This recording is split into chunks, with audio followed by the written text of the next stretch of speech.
Ada apa tuh? Ada apa tuh? Jadi ada kelompok 9 yang akan membawakan materi tentang ketimpangan pendapatan dan juga kemiskinan. Sebelum kita masuk, teman-teman pernah nggak berpikir bahwasannya kenapa seseorang itu ada yang miskin dan juga ada yang kaya? Kemiskinan. Kemiskinan.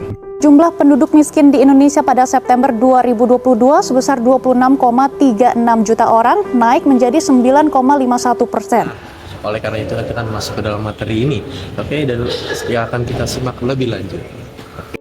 Di masyarakat kita, pendapatan itu seringkali dibagi secara tidak merata, yang mana menciptakan sebuah kapitalisme yang mana yang kaya makin kaya, yang miskin makin miskin.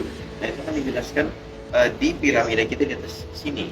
Nah, oleh karena itu, data pada tahun 2014 menunjukkan bahwasannya keluarga terkaya di Amerika Serikat mendapatkan hampir 20% lebih banyak dari pendapatan negara. Mengapa ketimpangan pendapat terjadi? Ketimpangan pendapat terjadi karena beberapa faktor, misalnya pendidikan.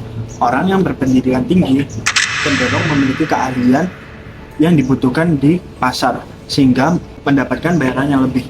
Teknologi dan perdagangan internasional juga mempengaruhinya.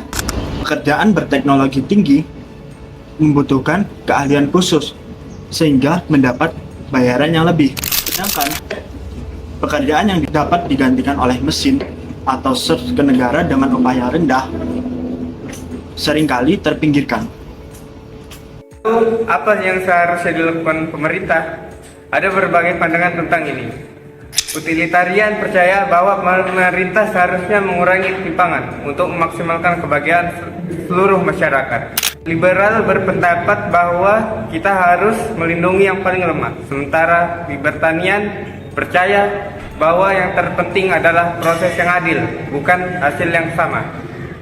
Untuk membantu masyarakat yang paling rentan, ada beberapa kebijakan yang bisa diambil. Yang pertama, upah minimum. Kebijakan ini bertujuan untuk memastikan semua pekerja mendapatkan penghasilan yang cukup.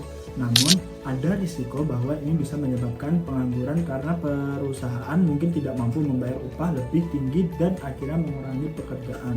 Yang kedua, program kesejahteraan sosial.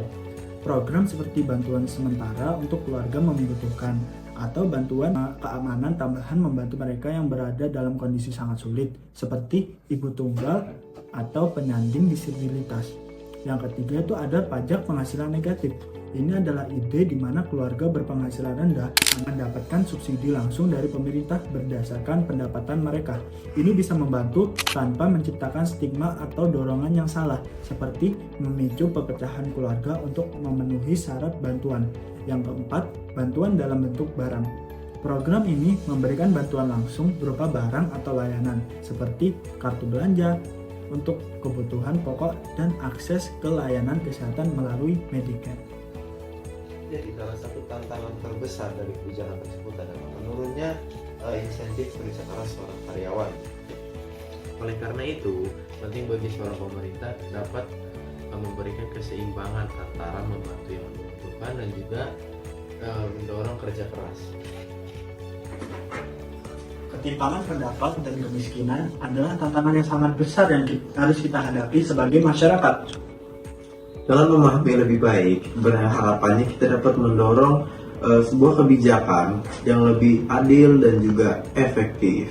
Apakah kita harus intervensi pemerintah? Atau malah sebaliknya, tunjukkan pendapat kalian di kolom komentar. Cukup sekian, kami dari kelompok 9. Jangan lupa like, komen, dan share di bawah ini. Ciao.